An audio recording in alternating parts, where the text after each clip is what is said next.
Hey everyone, welcome back to Chem Story. Today we're diving into a big topic, thermodynamics and organic chemistry. Now I get it. Thermodynamics might sound like something straight out of a physics textbook, but trust me, it's actually super important for understanding how reactions really work. And yes, it plays a major role in organic chemistry too. So what is thermodynamics? Simply put, it's all about how energy changes during chemical and physical processes. Every reaction either absorbs energy or releases it, and thermodynamics helps us understand and keep track of those changes. One of the biggest questions thermodynamics helps us answer is this: will a reaction happen on its own? In other words, is it spontaneous? But here's something really important. Spontaneity and reaction rate are not the same thing. Just because a reaction is thermodynamically favorable doesn't mean it's going to happen quickly. Some reactions are spontaneous, but they might take years unless something helps them along. That's where kinetics comes in, but don't worry, we'll talk about that part later. Thermodynamics is super helpful when we talk about equilibrium. It helps us answer one key question: which side of the reaction is more stable, the reactants or the products? To figure that out, we look at a few important factors. First, there's the equilibrium constant, KEQ. This tells us the ratio of products to reactants once the reaction reaches equilibrium.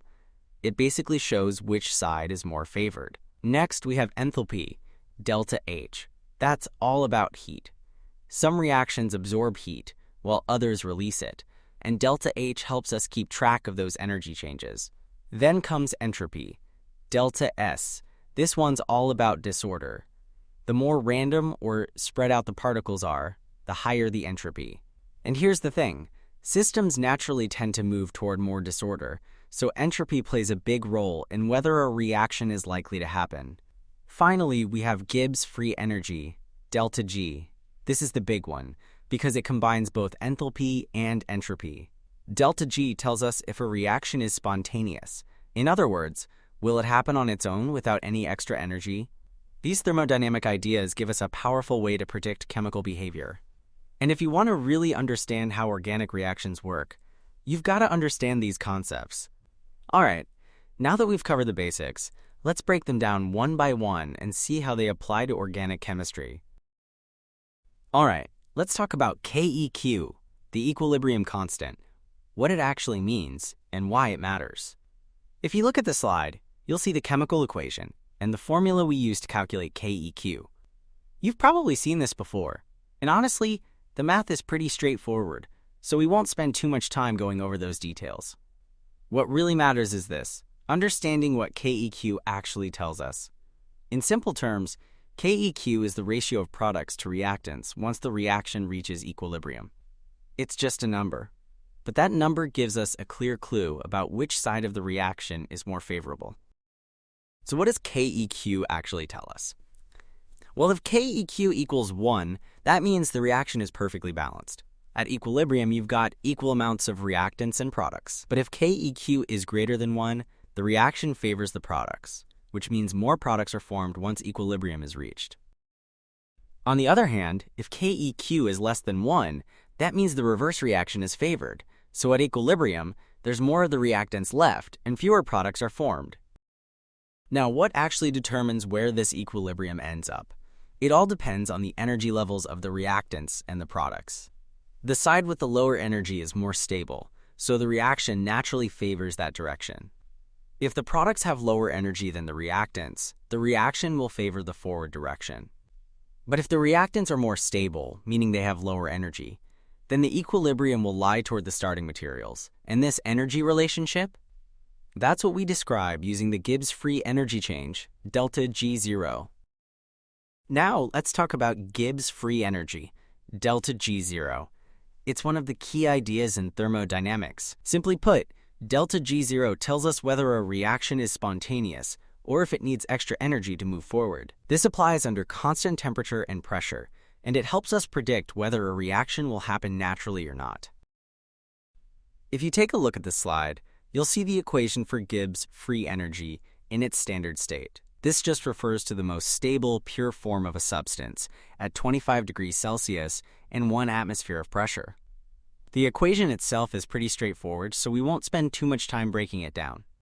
What you really need to know is this. Delta G0 comes from the difference in free energy between the products and the reactants. And that value is directly related to the equilibrium constant, KEQ, so it gives us insight into which side the reaction favors at equilibrium.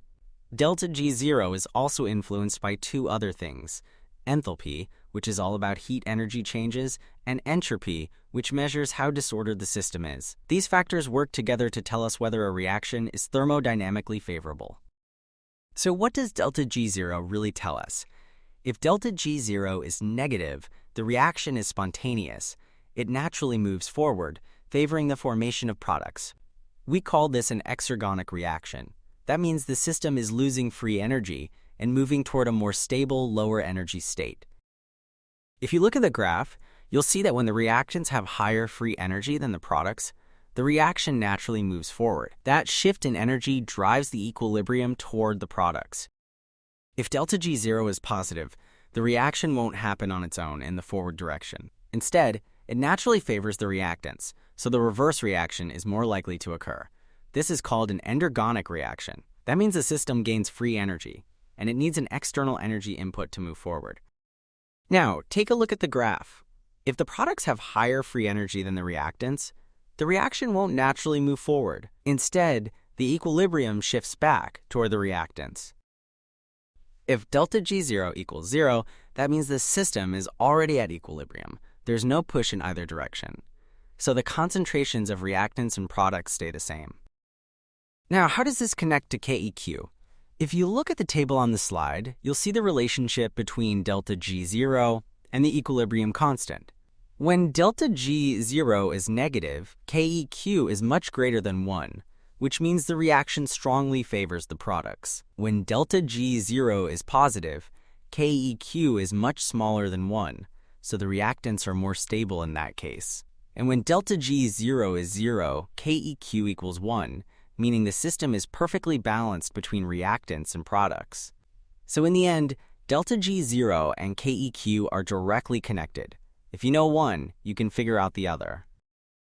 Now, let's talk about enthalpy, delta H, and how it relates to energy in chemical reactions. Simply put, enthalpy is the total heat energy of a system when the pressure and temperature stay constant. Whenever a reaction happens, there's usually a change in enthalpy, and we call that the standard enthalpy of reaction, written as delta H0.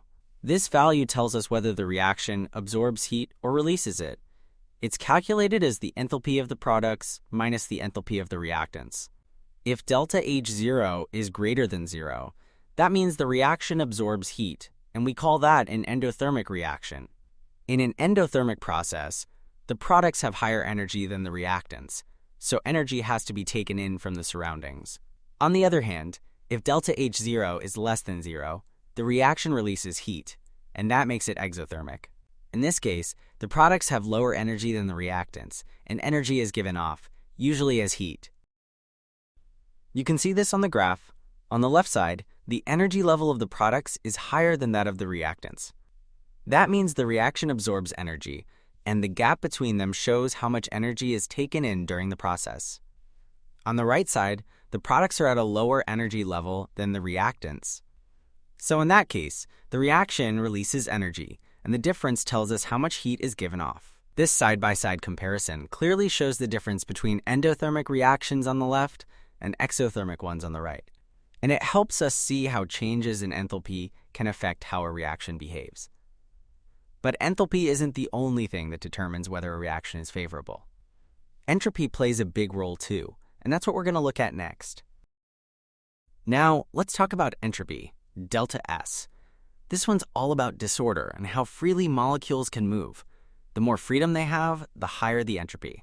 In simple terms, systems naturally tend to become more disordered over time, and that tendency plays a big role in deciding whether a reaction is favorable. Different states of matter have different levels of entropy.